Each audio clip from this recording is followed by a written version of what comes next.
Sydney টেস্টে খেলবেন Rohit, coach গম্ভীর কিসের ইঙ্গিত দিলেন? টেস্টের 24 ঘন্টা আগে ভারতীয় দলে ধাক্কা, চোটের জন্য বাদ বাংলার পেসার আকাশদীপ। চোটের জন্য বাদ বাংলার পেসার আকাশদীপ, চোটের জন্য বাদ হলেন তিনি। সিডনি টেস্টে খেলবেন রোহিত, এমনই কিন্তু প্রশ্ন উঠছে, কোচ গম্ভীর কিসের ইঙ্গিত দিলেন?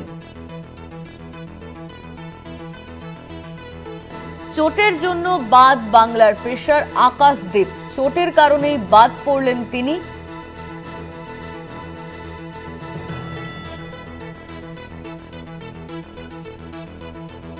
আমাদের সঙ্গে ফোন লাইনে রয়েছেন আমাদের যুগ্ম সম্পাদক গৌতম ভট্টাচার্য। গৌতম দাস, সিডনি টেস্টে কি খেলবেন রোহিত শর্মা?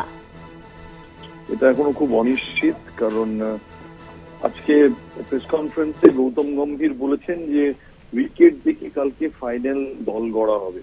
এটা ভারতের ক্রিকেট ইতিহাসে অভূতপূর্ব যে একজন ক্যাপ্টেন পরের দিন খেলবেন কি খেলবেন না কেউ জানে না। ইন্ডিয়ান ক্রিকেটে এরকম হয়েছে যে কে পরের দিন ক্যাপ্টেন্সি করবেন আগে থেকে বোঝা যায়নি। চারজনই ব্লেজার নিয়ে গিয়েছিলেন যে যদি ক্যাপ্টেন হন, এরকম ঘটনা ঘটেছে 1975-এ।